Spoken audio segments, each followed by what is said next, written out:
Well, good morning, everybody. It is officially welcome back to day 2. I love hearing all the conversation, by the way. Everybody seems to be having a nice start to the morning and making some good connections. So that is fantastic. I think you took some notes to heart, which is great from day 1.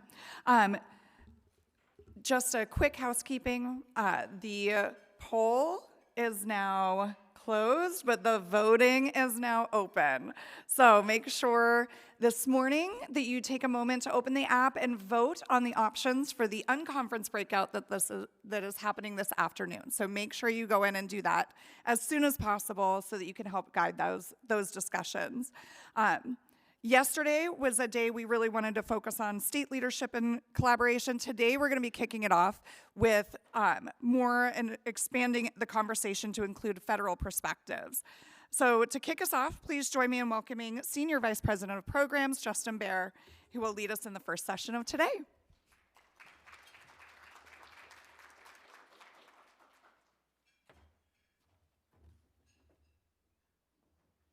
Thank you. Thank you, Allison.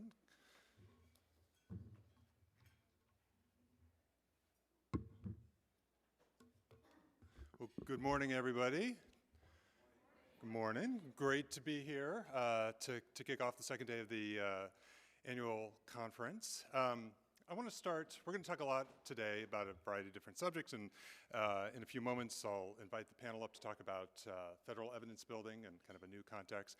But I want to get started today in thinking about infrastructure. And I think it's only fitting that to think about infrastructure in one respect, which is I'm going to start thinking about it from the perspective of physical infrastructure. So we are, for those of you who are from out of town, we are in what used to be called, still sometimes is called Crystal City.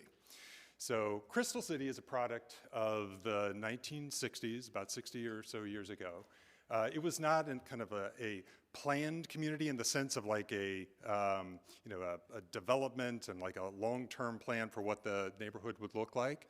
But what happened is about 60 or so years ago, developers started pouring a lot of concrete. And they poured concrete that went up vertically, and it created mid-rise condominiums. It created this hotel and created a lot of other hotels nearby. They poured a lot of concrete that went horizontally, and that created elevated roadways. It created one-way streets. And they poured a lot of concrete underground as well. For those of you who know, there's a Crystal City Metro, and there was a Crystal City Underground, which is like a underground shopping mall, which is basically pretty much closed. But the idea was to get people to Crystal City, get them through, you get them up, you get them down, but they don't go out. It was very much, the concrete was here to get you up, down, but do not go out. And that very much reflected the ideals of the time. So that infrastructure very much reflected the Cold War era that we were in, this sort of desire to be secure perhaps, or safe from outside.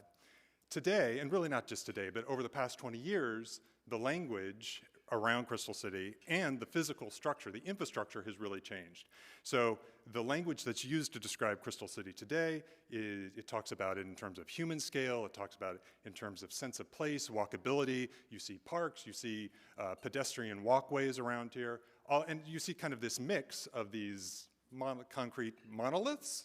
Present company is included here, as well as the kind of other new structures that have been built up over the past 20 years. So I mentioned this not to bemoan or celebrate one era or the other, but just to really think about it as a metaphor for data infrastructure. Data infrastructure is often described in terms of technical terms. So there's the architecture, governance, access, standards, the analytics.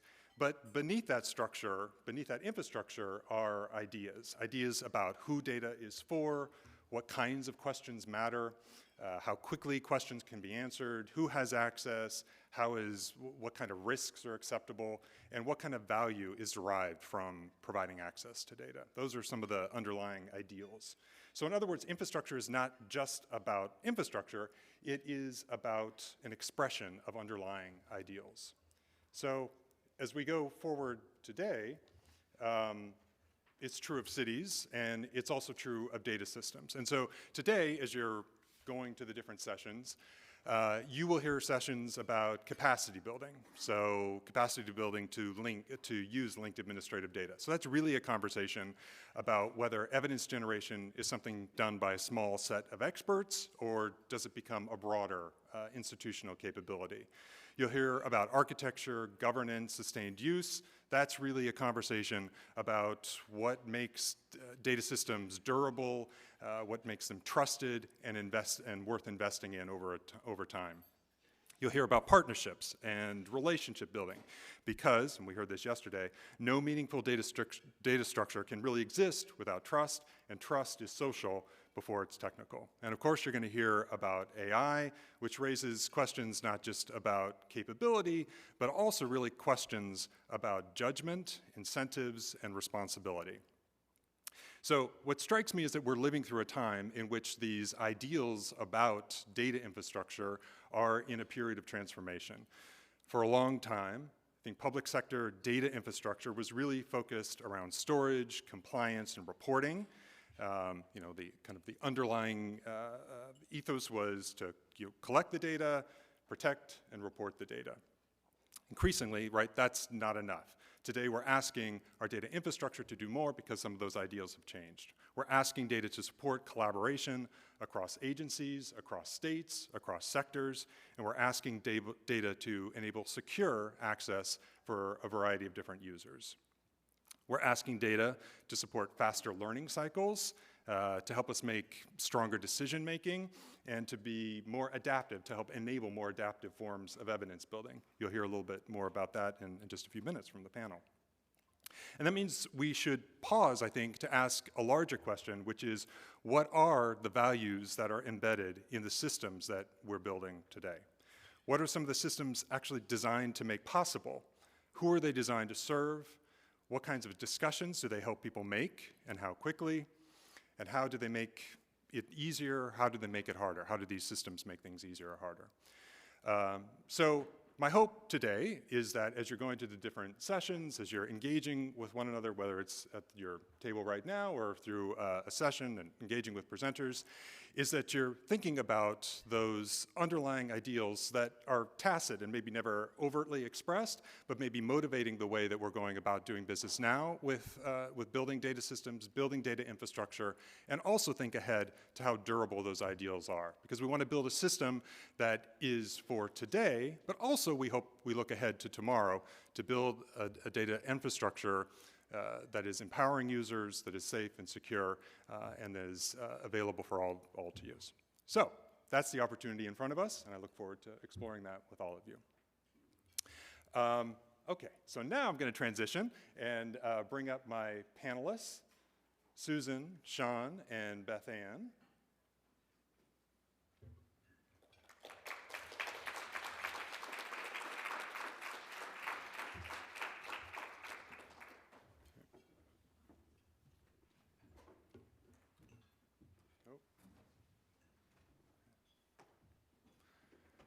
And looks like, oh, so Mark Rosenblum, I see, is on the slide.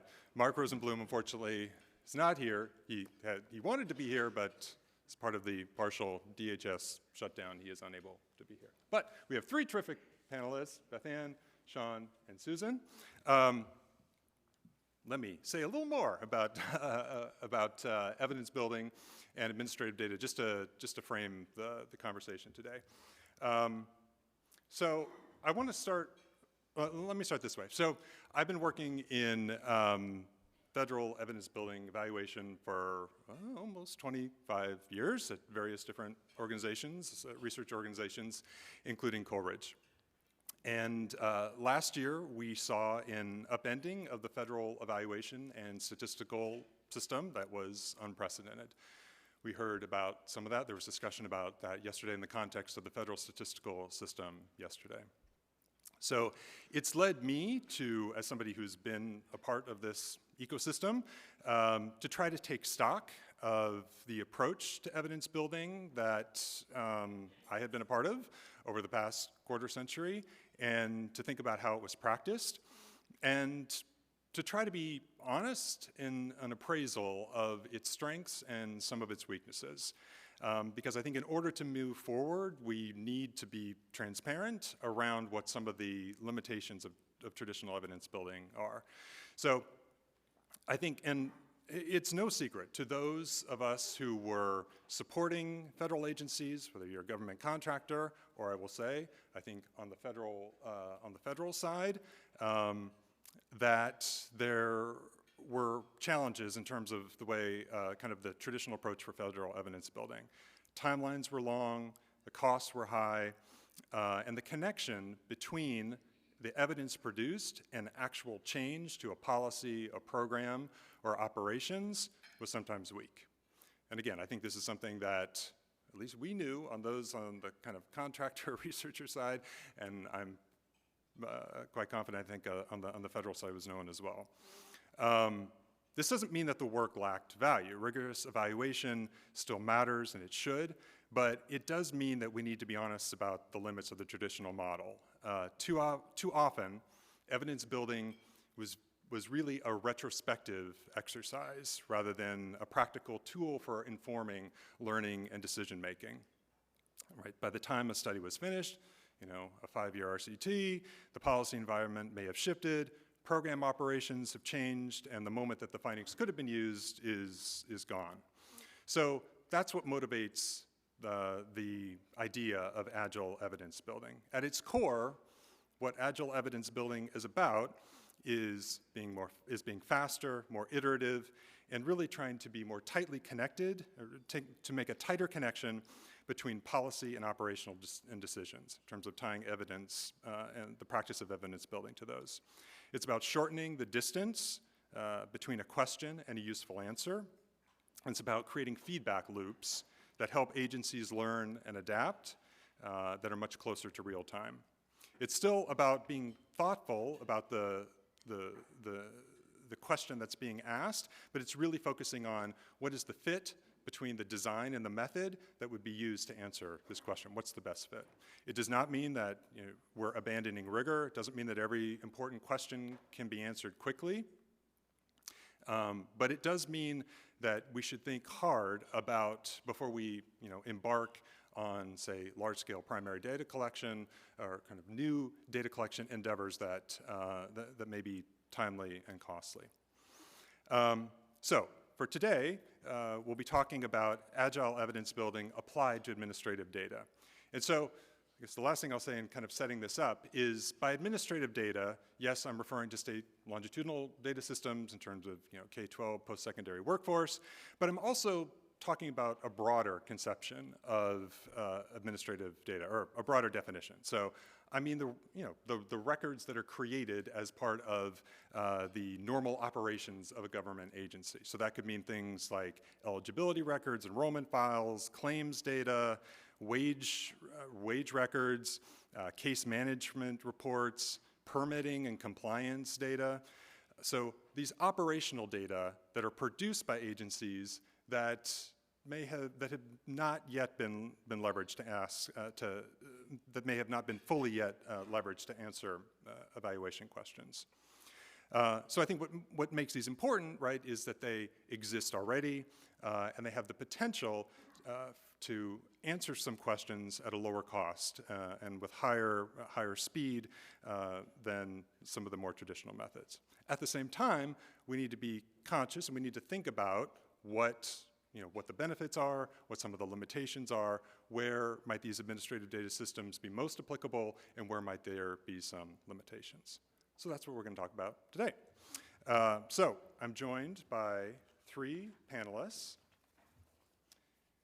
Bethanne Barnes is an independent consultant specializing in data privacy, information policy, and evidence-based programs. She previously served as the Director of Division of Data Improvement at the Administration for Children and Families, where she led the agency's data strategy and established the first office of the Chief Data Officer. And Bethanne was also helped establish and was the first permanent member of OMB's evidence team and helped establish the Commission on Evidence-Based Policymaking and the Interagency Council on Evaluation Policy.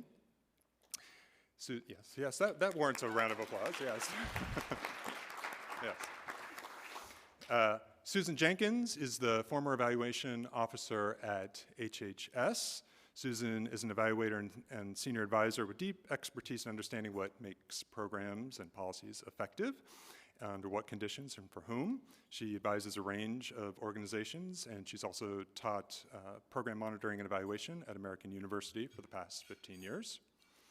And finally, Shawn Klimek is the, yes, sorry. Finally, Shawn Klimek is the evaluation officer at the Department of Commerce, where he oversees the department's evaluation activities, helps strengthen capacity for evaluation and evidence use, and supports implementation of the Evidence Act and Learning Agenda and the annual evaluation plan. So, welcome. Okay, so we're gonna do this will be discussion, and we'll do it in 2 parts. In the first part, and I have prepped our panelists, so I've asked each of them to think about an existing or current project or evaluation or recurring data collection that is sort of already in progress, that's been done through a more traditional approach. So primary data collection, for example. And then to think about how it might look different if it were transformed to be conducted using administrative data. So going from traditional model to using administrative data. So the goal here is to think about what would work, what might not work, what are some of the implications for speed, cost, burden, usefulness, rigor, all of those kinds of things.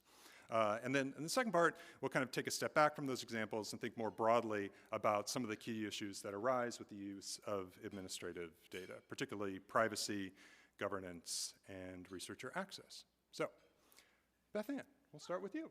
Amazing. And let's see if is this on? Just turn it off. It's on? Yep. Perfect. Okay, so yes, Justin prepped us. And as soon as he sent around this question, I was like, hey, Justin, can I pull the ultimate cheat code and not talk about that? And instead talk about the implementation of TANF workforce measures, which is employment, or like rates of employment second and fourth quarter after exit and median earnings. And part of the reason this is a cheat code is because we already did it. It was never done the old-fashioned way, so you get to bypass all of those complicated things about bridging data sources. It really simplifies change management, all of those things. And it's a relatively simple set of matches, right? You are matching TANF data to wage data, for the most part, in order to implement this. And even with that, it still has been incredibly challenging.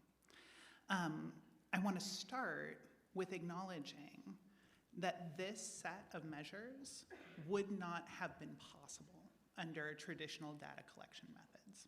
Like, it would be far too burdensome, requiring either surveys or additional burdensome primary data collection. It just wasn't possible for a very long time. And there was bipartisan pressure to be able to move towards this approach. And we did demonstrate that it was possible to do in partnership with many, many folks, and I'm going to come back and thank all of you later. Anyway, we demonstrated that it was possible to do under this new approach, which has a lot of advantages in just being possible and also starting to move towards standardized methods of measuring these things and constructing the TANF longitudinal sources so that you can be able to do this.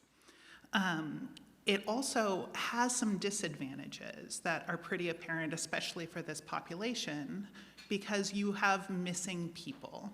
You are not capturing folks who are self-employed. You've got lower rates in some tribal populations that aren't showing up. So you're missing a lot of nuance when you're using these administrative data sources to create these matches.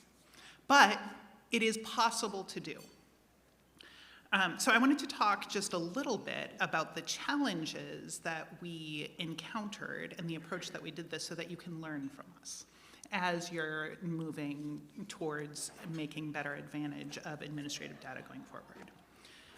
First, we started this journey about 8 years ago with the TANF Data Innovation Project, which included a bunch of original work with states to figure out where the capacity was.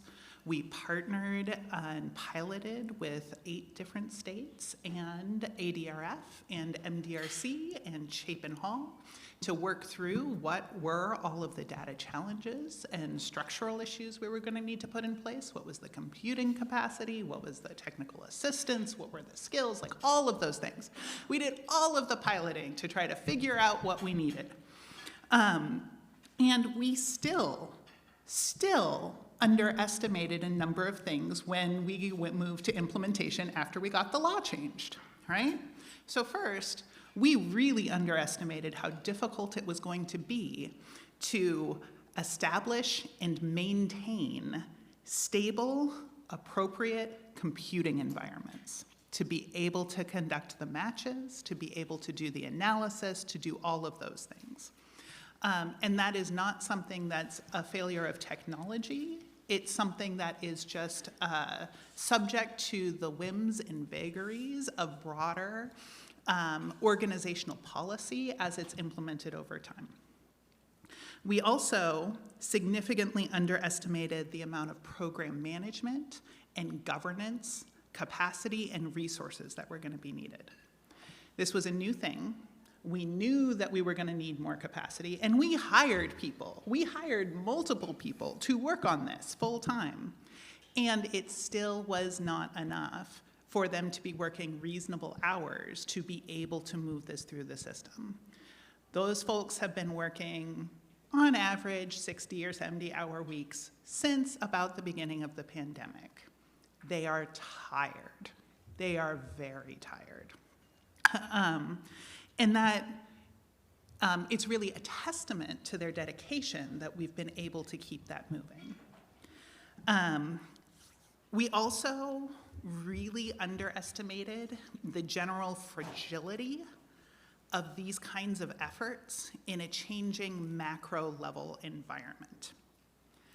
And like to break that down a little bit, when you think about TANF workforce measures, I cannot think of something that is more bipartisan, that has been wanted for longer by everyone, and has a more stable source of funding, right? Even with that, it has been a constant battle to be able to keep momentum moving, and things have quickly illustrated not only how vulnerable they are to changing administrative policy and resource allocations, including on like contract structures, but also changing capacities in the multiple offices that any effort are dependent on. Like, if you want to match to workforce data, you need people over in workforce to conduct the match for you. So for example, we submitted the first match under the new structure in June. It looks like they may possibly have results next month in April, 11 months later. This is not waiting for it to match multiple times. This is a single match. And it has been caught up from a failure or a lack of capacity on the other side, in addition to the shutdowns. There's also fewer people in the offices, in federal offices, to provide technical assistance to states, who also have the option of conducting the matches and also need to be able to submit the data. And I mentioned that one as being especially important, given that the privacy concerns with administrative data. And now that TANF data is being shared with the Department of Homeland Security for immigration enforcement, it remains to be seen what impact that is going to have on states' willingness to submit universe data to be able to calculate these matches, and how that's going to affect data quality writ large. So that may change the way that these structures are being calculated as it moves forward, and is an area that I think we all need to be cognizant of as we think about potential implications for data quality, as well as ongoing structures as we try to take more advantage of administrative data to move quickly. Sorry, that was a lot. Oh, that's great. Thank you, Bethanne. So we'll come back and kind of have some follow-up, and then we'll have time for Q&A as well. But Shawn, you want to provide your example? Sure. Do I have to turn this on? Yeah, I think you're good. I'm good? Yep. All right, everybody can hear me. So I might be a little bit different. I think a lot about business data as opposed to person data. So the program that I've been thinking about leveraging administrative data is the International Trade Administration has a global markets program, particularly focused on export promotion. So a little bit about the program, they've got about 100 offices spread all over the country with ITA employees in them. And then they also have commercial service officers at embassies and locations around the world. And what they're trying to do is consult and connect U.S. firms that want to export to markets overseas that would be potential buyers of their product. I looked at the key performance metrics that are published on the Commerce website. So in fiscal year 2024, they helped over 33,000 exporters. And then there were some splits, interestingly, by what share were small and medium enterprises, and another split about were they sort of underserved in terms of the firms. So I think it's a good example where the kind of data that's available at the Census Bureau. So fortunately, the Department of Commerce contains the US Census Bureau. So lots of data infrastructure is already being built. So they're ingesting a lot of administrative data from federal sources, from state sources, kind of collecting and organizing all of that data, and then building statistical products on top of it. So there's a lot of like value added that's being put in from Census Bureau operations. And so one of the advantages of the data that exists at the Census Bureau is they've got the business register. So the foundation for that is basically all of the IRS tax records.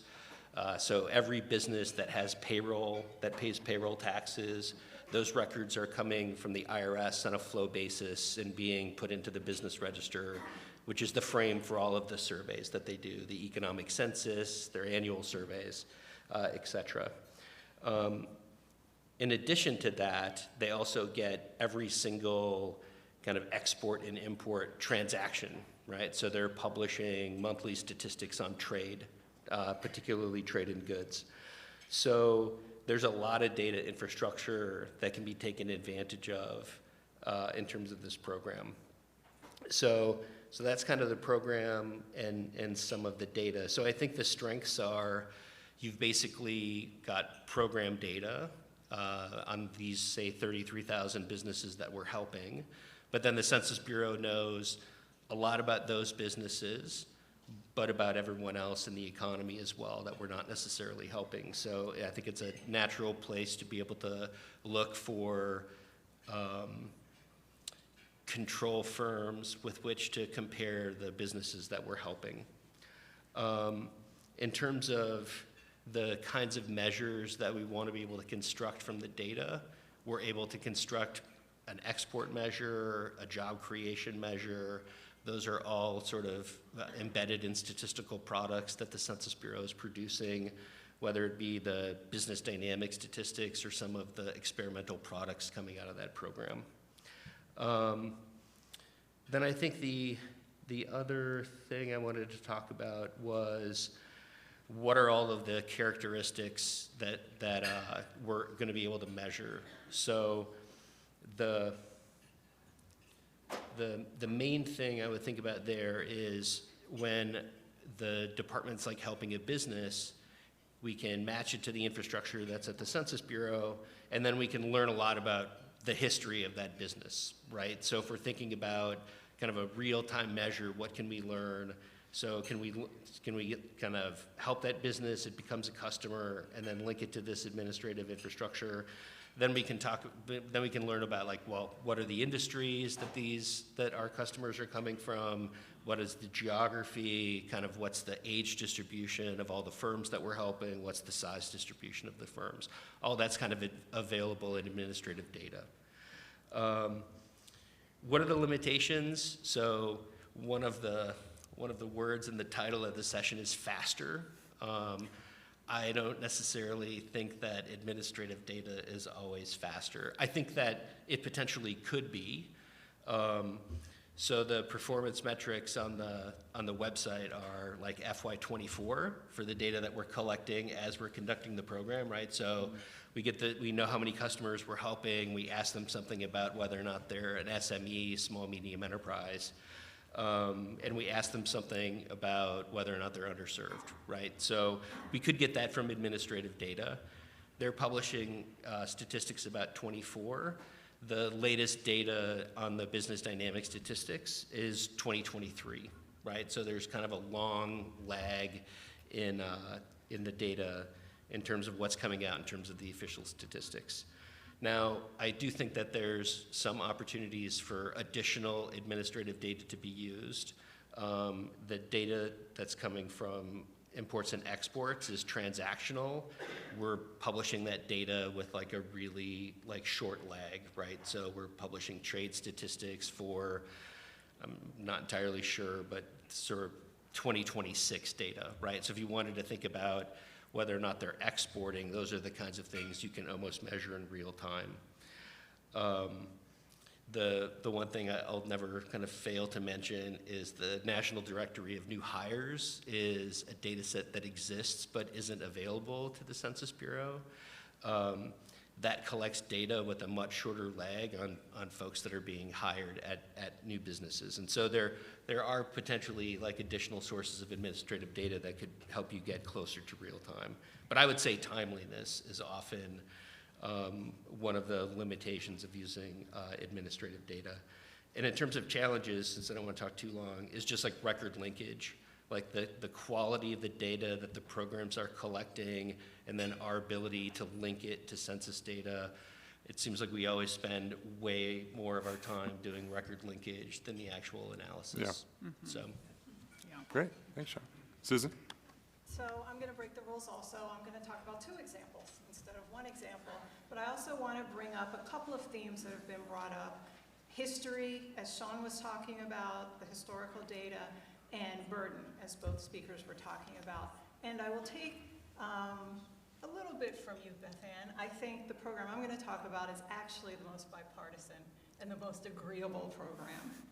So before I was the Chief Evaluation Officer for the U.S. Department of Health and Human Services, I was the Chief Evaluation Officer and Chief Data Officer for the Administration for Community Living, which housed the Older Americans Act, and that's meal programs for seniors, transportation, and all of those things, which I think may have the least concern, the least friction, and the most bipartisan support.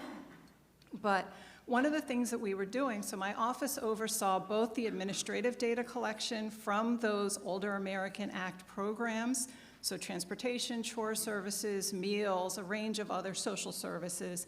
We also had a primary data collection, a national survey of Older American Act participants. And so we would blend those data together as best as we could, which was not that easy to do, to get a good picture of the programs. And what we got from the administrative data that came up from local areas on aging, up to state areas on aging, up to the federal level, was data about who was served, how many people, what services they got, some demographic data about those individuals and things like that, how long they'd been served. So we had that historical data. The survey then collected data from those individuals about, did they like the meals? Did they eat the meals? How much was that meal or that transportation part of them being able to do what they needed to do? Could they not have gotten to a doctor without the transportation? Were they eating other meals? Were they able to remain as caregivers for older adults based on these services, which we could not get from the administrative data? And one thing that we learned was the administrative data, as good as it was, and as much as we worked closely with the states who worked with their counties and their area agencies, there were still holes in it. So it was historical, and it was better than the survey data in terms of people remembering when they started in the program, how often they got the services. People are notoriously bad at remembering those things, so the administrative data were better for that.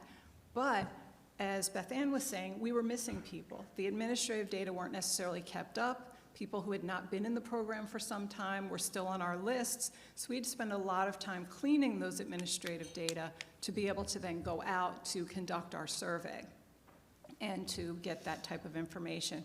But I think marrying those two things together, even though we didn't link the survey data with the administrative data because it was aggregated at the state level and the survey data was at the individual level, we did get a better picture of the program, what types of people were being served, and then with the survey, looking at those different types of people, what those services meant to them for being able to remain in the community, vital parts of the community, as opposed to going into a boarding care or nursing facility or other thing, which was the goal of this part of the Older Americans Act.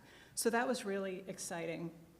We had a program some years earlier called POMP, Performance Outcomes Measurement Project, where we worked with some states who volunteered, because you cannot force people to improve their data as much as you might want to. They have to really want to do it. You have to convince them that they want to do it. But we had some volunteers, states, that worked with us to see, could they link their data? Because surprisingly enough, the data from the Older Americans Act, data on who received meals was in one area, data on who received transportation was in another area, data on who received chore services was in another area. So the states many times did not know, and we did not know then, who received all of these services. So we could not get a full picture of the service package that someone was getting. So we worked with these states, and I won't go into too many of the details, but it mirrors what has been said. It took so long for the states to coordinate their data and then to think about how could we coordinate it across states so we could get a full picture of those data. We moved the needle forward, but we were not fully successful in being able to do that. It was just too much. But both sides of the data are really important, and improving the administrative data is helpful, and I think can get us to being smarter, faster, and lighter, but is not where we are at this moment. The other example, which I just want to throw out there and we can pick it up later, are electronic health records. So when I was serving as the evaluation officer for HHS, I worked a lot with the Office of National Coordinator for Health, ONDCP, Office of National Coordinator. And they were helping to organize and developing the standards for electronic health records, because that's one of the key points for administrative data. You need strong standards. There has to be a consensus on those standards, because again, you can't force people, as much as we might want to adhere to those standards, but it also takes a long time for those standards to be developed, for that consensus to be developed, and then for people to adhere to those standards, to change their data systems, to be able to meet them. But I think one of the areas of real promise is if we have strong electronic health records data, a lot of medical, clinical, and other research can be done using those administrative data as opposed to primary data collection or augmenting primary data collection. And I think that could be faster and smarter down the road when it is fully ready. Great. Thank you, Susan. I'm going to ask a question just about your ACL example and what you mentioned with the challenges that you encountered with working with the states and state data systems. I'm wondering if you can talk a little bit more about, was there a specific challenge? Was it a set of challenges that you encountered? So I'm thinking, for example, did it come down to governance, existing, say, governance processes within states that were difficult to resolve? Was it illegal? We heard yesterday about, right, the importance of getting a law passed that would allow data sharing. Was it a lack of incentives that just states couldn't be motivated? Can you talk a little bit more about that?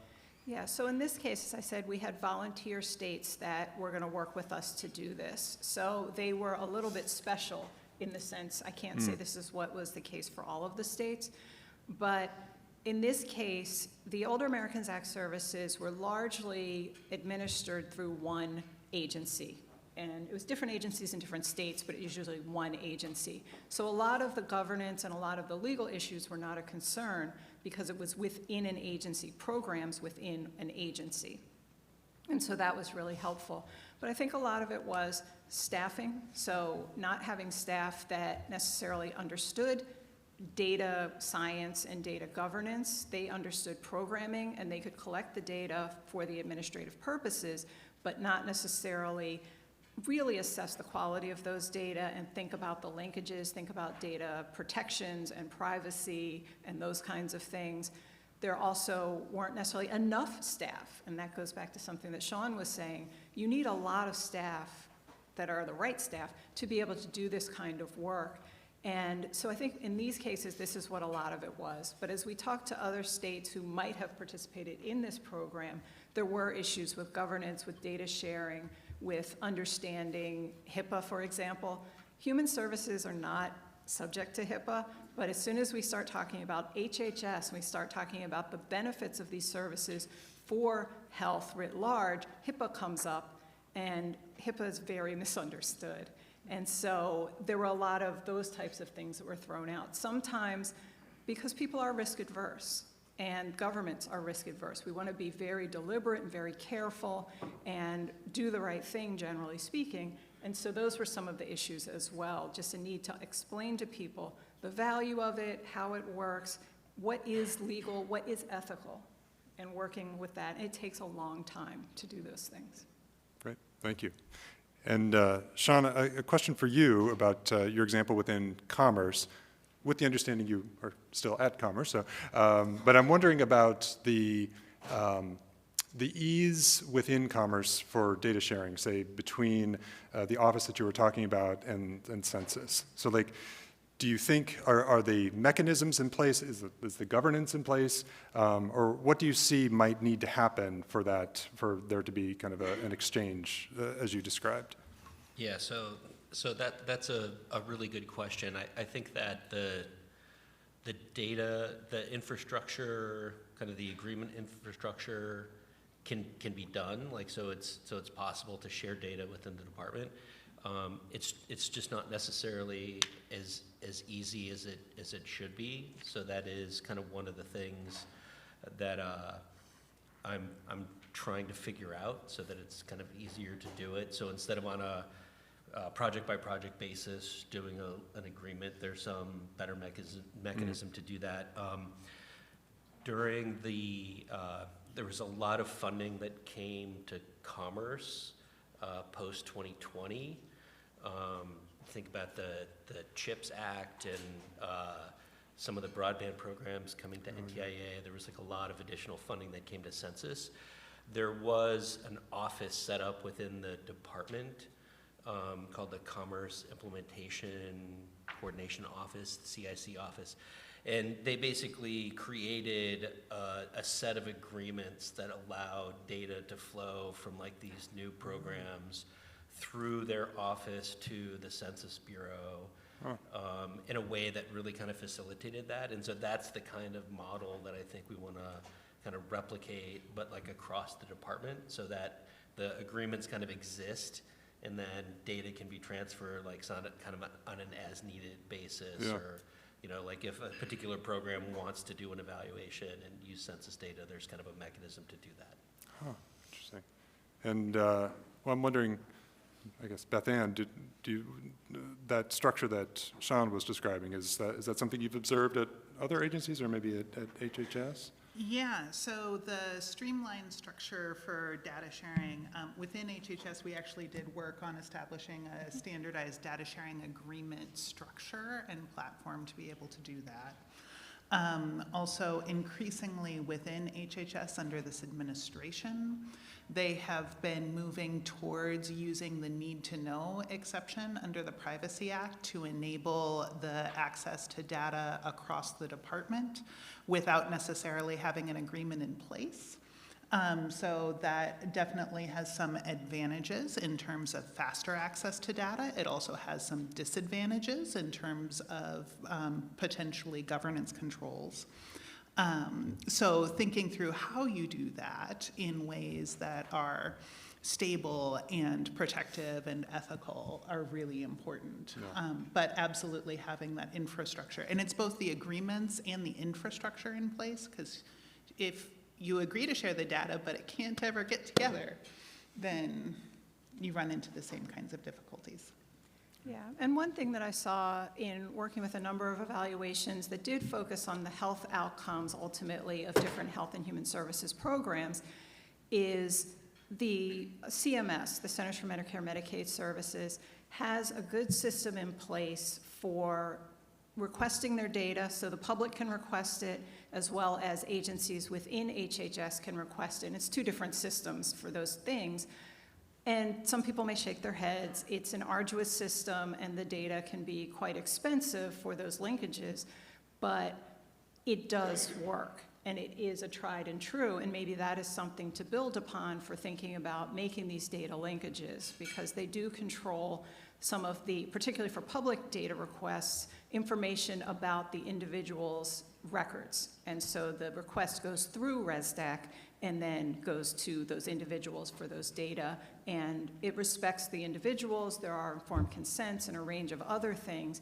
And so it is somewhat arduous, but I have used it successfully. Other people have used it very successfully for many years. I think in the last year or two, there have been some changes to that system, some better, some worse, but overall, that is a decent way of accessing data. And Bethanne, I wanted to go back to your TANF example, and you mentioned challenges with capacity building at the state level. Can you talk a little bit more about what type of capacity needs you observed, and in the best of all possible worlds, what kind of training or capacity building would you like to see delivered? Yeah, so one of the things that I can just not sing enough praise for is the work of ADRF Coleridge, MDRC, Chapin-Hall, in partnership with the pilot states. That extended effort through the TANF Data Collaborative was, I think, really informative to our efforts at the federal level. And also really helped to illustrate the kinds of particular data skills training and analytic methods, ways to transform data, how to construct questions, right? And how to bring in new and more advanced analytic techniques to broadly build both capacity to interact with these data at the state level, and the more that you can see what's cool to do, the more excited you are to do it. You still need the people there to be able to do it. And so thinking through in that entire spectrum of analysis, as well as having the secure infrastructure and being able to procure those IT systems, are things that we've seen within the states, as well as having mechanisms for states to get together and exchange best practices and learn from each other on an ongoing basis, are huge. Yeah, great. And, this is where I wish we were like a Zoom call and I could send up those little hearts, because I agree with everything that you are saying. I've been wishing I could do that while you guys were talking. I love this. And maybe one last question I have before we throw it open to all of you, but I'm wondering just about researcher access to administrative data. And I guess I'm wondering particularly about the current state of access for researchers, and I'm thinking about particularly administrative data, right, where it's micro level, the kind of data in which you use a platform like the ADRF, which you want to be able to link administrative data, do that in a secure environment. I guess maybe, Shawn, I'll start with you, and you can maybe bracket census separately, but I'm just wondering about kind of what exists currently within commerce for sharing administrative data, or maybe looking forward to what you might like to see in terms of administrative data sharing? Yeah, I mean, I think it's a relatively complicated question, because I think each kind of data set has its own set of rules about when it may or may not be available to researchers. I personally am a huge fan of the Federal Statistical Research Data Centers, so I was actually a researcher at the Carnegie Mellon Census Research Data Center. It was the first one that was located at a university in 1997. So, and then eventually at the Census Bureau, worked my way up to kind of be the person running the program at like at the GS-15 level. So, have always been a big fan of researchers getting access to the data that's available. I think that it's potentially a big advantage of kind of sending your, so I'm a pretty census-centric person, but there's already a lot of infrastructure to share data with researchers potentially. A lot of the administrative data that I talked about, the business register, the longitudinal business database, the longitudinal firm trade transaction database, those are all available to researchers already. And so it would be more a matter of getting the programs to be willing to also share their data. And I think that there's a lot more researchers kind of out there interested in doing program evaluations and kind of taking it to the next level over maybe what we have the resources to do sort of internally within the department. So I'm a huge proponent of making that data available. And then the other thing that's nice, I think, for the programs is they know that if they share their data with Census, it sort of inherits a lot of the Title 13 protections that the Census Bureau affords to its already existing data. And so, data goes in, but sort of disclosed results come out. And so they can feel confident that they're not going to reveal, information about the people who are participating in their program. Yeah, So. great. And Susan, you want to tackle HHS, the whole diversity of data that HHS produces in terms of kind of, you can pick a part, or you can do the whole thing in terms of administrative data and researcher access and what could be. Well, I'll also bring in Bethanne to comment on this since we were both at HHS. So HHS also had a data council, and so there were representatives from the different operating divisions, so think CDC, think NIH, think CMS, ACL, ACF, all of the different operating divisions and a number of the different staffing divisions. And so those would be the ones that oversee the budget and the administrative operations, if you will, and support features and functions of the agency. And we talked a lot in the Data Council about data sharing and what was possible. And to build on what Shawn said, data sets that are statutorily required have statutory limits on them, who can use them, what they can be used for.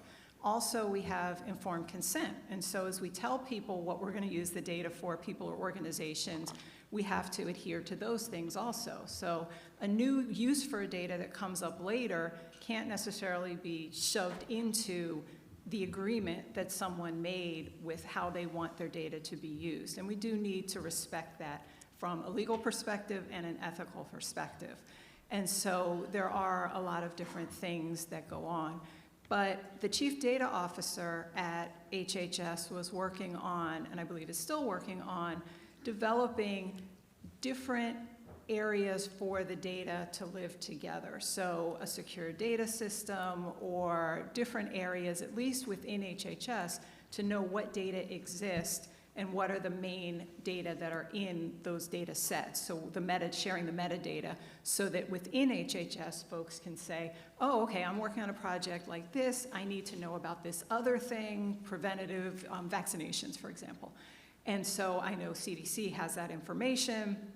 We can link those data behind the scenes, again, never disclosing individuals and using privacy-preserving linkages and things like that. And so working to do that, I know, has been underway. But one of the things that came up a lot, as I was mentioning the Data Council across HHS, is the number of staff and time and care that it takes to link data in a responsible way so that they don't become re-identifiable. So even if the data start off being shared as unidentified, de-identified, once you know more variables about person XYZQR, that might be their ID, you can start to figure out who they actually are. And so that, we really do need to be very careful about that. And so it's something that's been underway, will continue to be underway at federal agencies in general, but it's also just something that's a balancing act, I think. Yeah, I'd like to build on that. Sorry, I've been jotting down all the notes going through this. There is one clarifying thing I'd like to say that's very grim, and then dive into all of the excitement, which is, so when Susan was talking about the need to adhere to informed consent, that's very much applicable in survey, statistical sense, if you've got a certificate of confidentiality. The law is different for many kinds of administrative data, where an agency can publish what is called a new routine use after the data has been collected, and the data can be used for a new purpose that is compatible with the original purpose of collection. So that's just something to be aware of. There's a lot of misunderstandings about how the Privacy Act works at the federal level. There's new resources coming out, very exciting. But once you set that aside, one of the things that I really wanted to build on was the excitement in programs to work on the data cataloging efforts and documenting the metadata so that data is findable, and how crucial that is as we go through this. I also wanted to say that my experience at ACF, the Administration for Children and Families, was that usually if you have enough people there, if you have enough capacity in the program office that's administering the administrative data, they are generally excited about sharing those data and being able to empower researchers to learn more about the programs. If they have the skills to do it, they've got the time to do it, to create the analytic data sets, to negotiate the agreements to make them available, to get the infrastructure in place so it can be shared securely, right? Like, that's a lot of ifs, and that's a lot of capacity that's needed to be able to make that happen. My point being, like, frequently the will is there, and it's a question of how you do that, and if you don't have capacity that is transferable, like how you can prioritize that. That being said, one of the things that I have always been very impressed with ACF about is the extent to which they do make administrative data sets available through secure external enclaves like ICPSR. So, for example, all of the data around child welfare, right? Like the indicans, all of those pieces. Also, childcare, even Head Start puts stuff out on a regular basis. So, Great. Yeah. Thank you. We've got time for questions, so I'll throw it out to all of you. I can keep asking questions, but I'm sure there are any questions from the audience? Yes. Do you mind going to the mic? That is the one, I remember that instruction yesterday. So I just have a question about your de-identification protocols for large data sets, administrative data sets, and where you are in setting up business rules for that or establishing solid protocols. We do deal with that in our school district, so just curious where you are. So the way that ACF was handling de-identification for large administrative data sets is perhaps not typical. First, it is important to know that actually, given the wide range, like the more than 60 programs that ACF administers, only a handful of them collect any individual level information at all. And even fewer of them collect PII, right? So it's not something that you're necessarily dealing with in every program. That being said, for the programs where we do collect it, the protocols are different based on the program and on the particular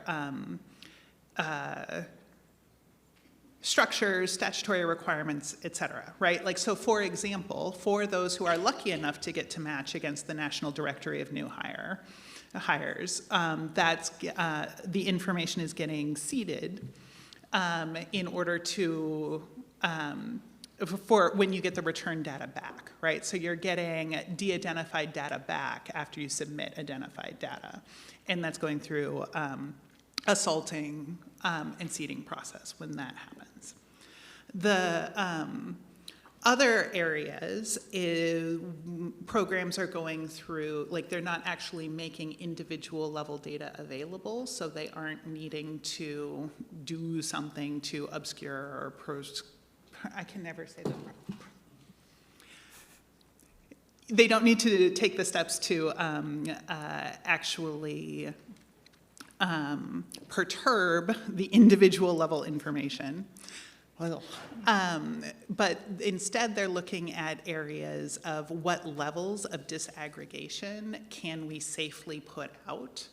And in many cases, they are seeking additional capacity to be able to do the analysis of whether or not it's at a sufficient level of anonymization, but they don't have the resources to do it, which means that they're defaulting to larger cell sizes to be on the safe side, right? So that obscures what you're able to do.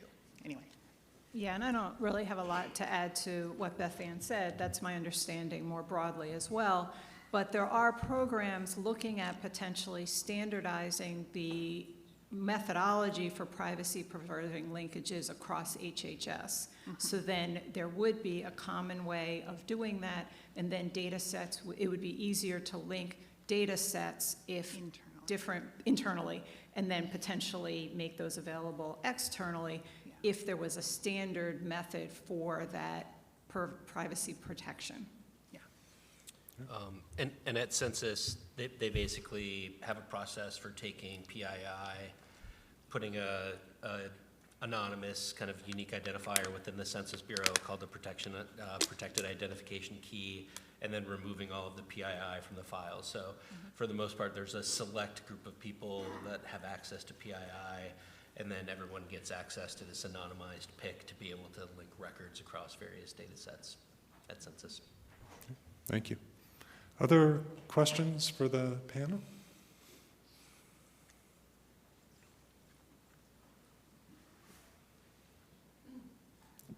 This question came in online from one of our virtual attendees. Is there any evidence that users of any of the social program administrative data are trying to disclose identities? These users are vetted prior to their access. So the users of the research data sets that we were just talking about, I think is what the question is. I believe so. Yeah, so I have not seen anything that says that research users are working to try to re-identify anyone on the basis of those data. That's my experience as well. And the data use agreements specify who can use the data, what they can use it for. People sign agreements that they will not misuse the data. They will not re-identify, for example, as one example of what people can do. And researchers have to be affiliated with certain types of organizations, and they are vetted in those kinds of ways as well. And different agencies vet them slightly differently, so there's not one criteria list, but data are not just handed out to anyone. Yeah. Yes, go ahead. Hello, Allison Forbes with CREC, work with economic development organizations nationwide. And I'm curious if you could talk a little bit more about how administrative data is used currently in federal statistics, what sort of exposure federal staff have to working with that data, and if there's potential for more dialogue with state and local leaders. I worked a lot as the evaluation officer with the chief statistical officer at HHS, and then also as the committee chair for the Joint Committee for the implementation of Statistical Policy Directive 15, which was the revision for how federal race and ethnicity data standards were updated in 2024. Most of that work was done with and through the statistical officers. HHS was unique in me being the representative as the chief evaluation officer, but They do meet on a regular basis. They have conferences on a regular basis and talk about what are the statistical priorities, what are the different directives and things like that. And so I do think there has been, since the passage of the Evidence Act, a movement towards more openness, towards more conversation in those areas. And those conversations are conducted internally, and then white papers and statistical policy directives and other things are put out publicly. But there has been, from what I've seen, and we've done some different surveys across the different agencies and things like that, much more openness for those types of things. And so yes, I do think there is movement in that direction for sharing of data, understanding different data which exist, for using them in different ways, and for making data more publicly available for others to use them. Because I think Shawn said, we can't do, the government can't do, they can't do all of the research that could be done. And so there need to be partnerships with external organizations, research organizations, foundations, and other folks to do that. And this moment recently has been the moment where I've seen more conversation in those areas than I had seen for a couple of decades preceding that. Yeah. Sorry. No, go ahead. One of the things that I wanted to point out in Susan's remarks was, as we've been seeing this culture shift, I would call it, towards more communication across the different administrative and statistical silos, is that all of that is happening at the same time that folks are building out their data catalogs and doing the metadata documentation and all of those things that are really undergirding the ability to understand who has what. So you might know what you need and what the weaknesses are. Like it's all happening at the same time, which is an interesting dynamic. And I'd say a little bit, it just depends on the nature of the program, right? So the broadband programs are kind of being centrally run through the states. And so I think there's a lot of interaction with the states and a lot of interest in sort of state level effects of the program. Economic Development Administration is a good example where I think they're more interested in regional results and local results. And so I think a lot of it just depends on the nature of the program. Where the one I mentioned is really a national program, and I don't think they think much about kind of drilling down to local and state level. They're really interested in just kind of supporting exporting in the U.S. more generally. And I could just add one thing. We're being very positive right now. Over the last several months, there have been a lot of vacancies in these positions, the chief data officers, the evaluation officers, and the statistical officials and the staffs of those offices. And so things are still moving forward, but that has to be taken into account in this moment as well. I see Nick has a question, then Cynthia, if we've got time, we'll grab you. Go ahead. All right, good morning, everybody. I don't know if this is on, but so first of all, thank you all for your leadership on all these topics. I think this has been a great discussion. Susan, especially your leadership on SPD 15. And I was wondering how long it was going to take you to bring that up in this discussion. Bethanne just mentioned the DCAT 3 standards for metadata. And throughout the discussion, you've mentioned things like NDNH, which has regulatory data standards. I'd be curious if you could really briefly touch on how we incentivize the use of data standards. It's really silly, though we've done it before, writing data standards into federal law, but Congress shouldn't have to opine to say, you need a data standard for X, Y, and Z. What are the other ways that we can help improve the administrative data on the back end and incentivize this so we don't have to make Congress do it, just for example? Money. Was that brief enough? I mean, really, give people money. That's really, people need the capacity, they need the incentives. You can put a stick on the other end, but the incentives have mostly been the carrots work. That's how you got electronic health record data standards implemented. It was money and then some stick later. Yeah, and I will say that in certain cases, consensus in lieu of standards or official standards can also work. Bringing people together to say, what should these standards be to make the data usable for the people that will be using it, make it less burdensome for the people that will be providing it, And there are a number of things, and I'm trying to remember where the report went. Agencies were required to report every year on consensus in lieu of standards. And so there are a number of areas where that does work as well. And so that is more carroty than sticky, but having people agree together, there is a need for standards in this area. Let's work together, let's be heard, let's communicate together to come up with what those standards might be. That won't solve everything, but in certain areas, certain issues, particularly where you have small, very vocal, technical people, consensus can also be a method for doing some of this. I think that those are both great answers. I think another way of thinking about it is the more accessible you make your data, the more people ask you questions about your data, so the more incentive there is to provide better documentation so it answers the questions for them. So that's another kind of way of doing it, where you're kind of incentivizing, but through kind of like a different mechanism.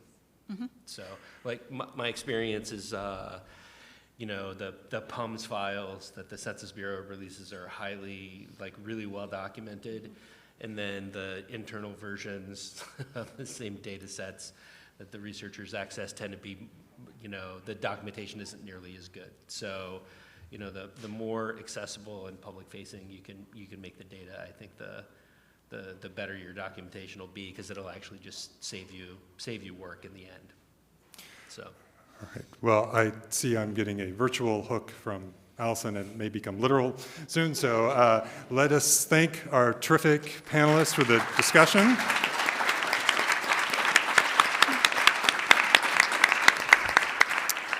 And we have a 10-minute break. Come on up. Oh, okay.